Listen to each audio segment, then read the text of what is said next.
Subscribe now AR Hindi कहानियाँ channel. आज की कहानी है नागकन्या। बहुत पहले भारत के पूर्वोत्तर क्षेत्र में एक गांव था मिस्मा। वहां एक अनाथ मछुआरा रहता था ताराउन। एक दिन वो मछली पकड़ने गया। उस दिन मछली के स्थान पर एक नाग उसके जाल में फंस गया। दरअसल वह नाग नागलोक का राजा था। अपने पिता को जाल में फंसा देखकर नागन्या घबराए। उसने सुंदर स्त्री का रूप धारण कर लिया।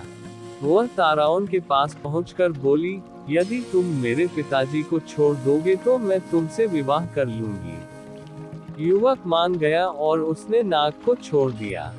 नागन्या ने उससे विवाह कर लिया। ताराउन और नागन्या का विवाह गांव वालों को नहीं भाया। उन्होंने विवाह की खबर राजा को दे दी। राजा ने ताराउन को बुलाकर कहा, तुमने हमारी परंपराओं को तोड़ा है, तुम्हें दंड मिलेगा। कल सुबह तुम्हारे और मेरे मुर्गे में लड़ाई होगी। जो हारेगा उसे गांव छोड़कर जाना होगा। युवक डर गया। उसने घर आकर सारी बातें पत्नी को बताई। नागन्या बोली, इसमें इतना डरने की क्या बात है। मैं अभी नागलोक से एक बलवान मुर्गा ले आती हूँ। यह कहकर वह नागलोक चली गई। कुछ देर बाद वह मुर्गा लेकर आ गई। दूसरे दिन राजा और युवक के मुर्गे आपस में भिड़ गए। नागलोक का मुर्गा अधिक बलवान था, इसलिए राजा का मुर्गा हार गया। परंतु वह बोला, ताराउन, इससे फैसला नहीं हो पाया है। अतः कल सुबह जो टोकरी नदी को उल्टी दिशा में बहा देगा वही विजयी होगा। ताराउन के लिए लोहित नदी के बहाव को उल्टी दिशा में मोड़ना असंभव था। उसने यह बात नागन्या को बताई।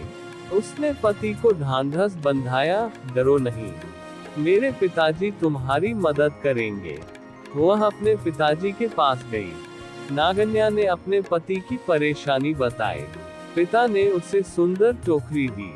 कहा, टोकरी को नदी में डालते ही धारा उल्टी दिशा में बहने लगेगी। नागन्या अपने घर पहुंची। उसने ताराउन को सारी बातें बता दी। ताराउन ने टोकरी नदी में डुबो दी। इस पर तुरंत नदी का बहाव उल्टकर राजा के महल तक पहुंच गया। ताराउन खुशी से झूम उठा। वह राजा से बोला, राजन, मैं जीत गया हूँ। शर्त के अनुसार आपको यह गांव छोड़कर चले जाना चाहिए। राजा कहाँ हार मानने वाला था। वह बोला, इस निर्णय को भी अंतिम नहीं माना जाएगा। अब हमें युद्ध करना चाहिए। इसी युद्ध से निर्णय होगा। ताराउन भागा भागा अपनी पत्नी के पास पहुंचा और सारी बातें बताई। राजा के पास बड़ी फौज थी, परंतु ताराउन तो अकेला था। नागन्या उसकी परेशानी सुनकर फिर नागलोक में पहुंची। वहां से वह सोने का ढोल और उसे बजाने की छड़ी ले आई। सुबह राजा अपनी फौज के साथ लड़ाई के लिए आया। ताराउन पहले से ही तैयार था। राजा और फौज को देखकर नागन्या ढोल बजाने लगी। ढोल की धम धम सुनकर वृक्ष, जानवर, घास पत्ते आदि नाचने लगे।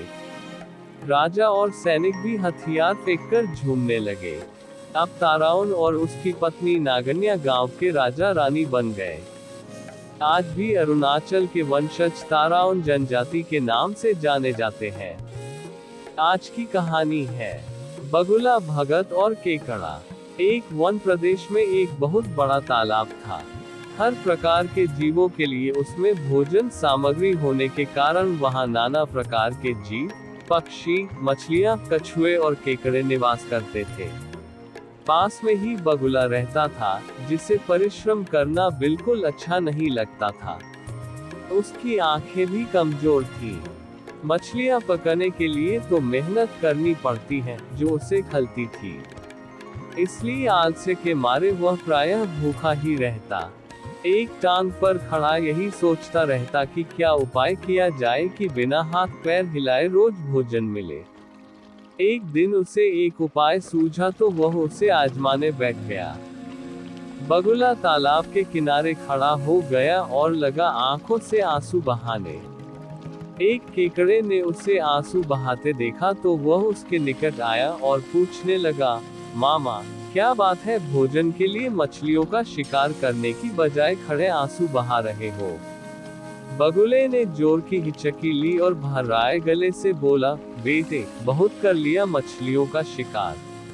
अब मैं यह पाप कार्य और नहीं करूँगा। मेरी आत्मा जाग उठी है, इसलिए मैं निकट आई मछलियों को भी नहीं पकड़ रहा हूँ। तुम तो देख ही रहे हो। केकड़ा बोला, मामा, शिकार नहीं करोगे, कुछ खाओगे नहीं तो मर नहीं जाओगे। बगुले ने एक और हिचकी ली, ऐसे जीवन का नष्ट होना ही अच्छा है बेटे, वैसे भी हम सबको जल्दी मरना ही है। मुझे ज्ञात हुआ है कि शीघ्र ही यहाँ 12 वर्ष लंबा सूखा पड़ेगा। बगुले ने केकड़े को बताया कि यह बात उसे एक त्रिकालदर्शी महात्मा ने बताई है, जिसकी भविष्यवाणी कभी गलत नहीं होती। केकड़े ने जाकर सबको बताया कि कैसे बगुले ने बलिदान व भक्ति का मार्ग अपना लिया है और सूखा पड़ने वाला है। उस तालाब के सारे जीव, मछलियां, कछुए, केकड़े, बतख व सारस आदि दौड़े दौड़े बगुले के पास आए और बोले, भगत मामा, अब तुम ही हमें कोई बचाव का रास्ता बताओ। अपनी अक्ल लड़ाओ, तुम तो महाज्ञानी बन ही गए हो। बगुले ने कुछ सोचकर बताया कि वहां से कुछ कोस दूर एक जलाशय है जिसमें पहाड़ी झरना बहकर गिरता है। वह कभी नहीं सूखता। यदि जलाशय के सब जीव वहां चले जाएं तो बचाव हो सकता है। अब समस्या यह थी कि वहां तक जाया कैसे जाए। बगुले भगत ने यह समस्या भी सुलझा दी, मैं तुम्हें एक एक करके अपनी पीठ पर बिठाकर वहां तक पहुंचाऊंगा, क्योंकि अब मेरा सारा शेष जीवन दूसरों की सेवा करने में ही तो गुजरेगा। सभी जीवों ने गद गद होकर बगुला भगत जी की जय के नारे लगाए। अब बगुला भगत के पौ 12 हो गई। वह रोज एक जीव को अपनी पीठ पर बिठाकर ले जाता और कुछ दूर ले जाकर एक चट्टान के पास जाकर उसे उस पर पटक कर मार डालता और खा जाता। कभी मूड हुआ तो भगत जी 2 फेरे भी लगाते और 2 जीवों को चटकर जाते। तालाब में जानवरों की संख्या घटने लगी। चट्टान के पास मरे जीवों की हड्डियों का ढेर बढ़ने लगा और भगत जी की सेहत बनने लगी। खा खाकर वह खूब मोटे हो गए। मुख पर लाली आ गई और पंख चर्बी के तेज से चमकने लगे। उन्हें देखकर दूसरे जीव कहते, देखो, दूसरों की सेवा का फल और पुण्य भगत जी के शरीर को लग रहा है। बगुला भगत मन ही मन खूब हंसता। वह सोचता कि देखो, दुनिया में कैसे कैसे मूर्ख जीव भरे पड़े हैं, जो सबका विश्वास कर लेते हैं। ऐसे मूर्खों की दुनिया में थोड़ी चालाकी से काम लिया जाए तो मजे ही मजे हैं। बिना हाथ पैर हिलाए खूब दावत उड़ाई जा सकती है। बहुत दिन यही क्रम चला। एक दिन केकड़े ने बगुले से कहा, मामा, तुमने इतने सारे जानवर यहाँ से वहाँ पहुँचा दिए, लेकिन मेरी बारी अभी तक नहीं आई। भगत जी बोले, बेटा, आज तेरा ही नंबर लगाते हैं, आजा मेरी पीठ पर बैठ जा। केकड़ा खुश होकर बगुले की पीठ पर बैठ गया। जब वह चट्टान के निकट पहुंचा तो वहां हड्डियों का पहाड़ देखकर केकड़े का माथा ठनका। वह हकलाया, यह हड्डियों का ढेर कैसा है? वह जलाशय कितनी दूर है मामा? बगुला भगत ठा ठा करके खूब हंसा और बोला, मूर्ख, वहां कोई जलाशय नहीं है। मैं एक एक को पीठ पर बिठाकर यहाँ लाकर खाता रहता हूँ। आज तू मरेगा। केकड़ा सारी बात समझ गया। वह सिहर उठा, परंतु उसने हिम्मत न हारी और तुरंत अपने पंजों को आगे बढ़ाकर उनसे दुष्ट बगुले की गर्दन दबा दी और तब तक दबाए रखी जब तक उसके प्राण पखेरु न उड़ गए। फिर केकड़ा बगुले भगत का कटा सिर लेकर तालाब पर लौटा और सारे जीवों को सच्चाई बता दी कि कैसे दुष्ट बगुला भगत उन्हें धोखा देता रहा। सीखा, किसी की भी बातों पर आंखें मूंद कर विश्वास नहीं करना चाहिए। मुसीबत में धीरज व बुद्धिमानी से कार्य करना चाहिए।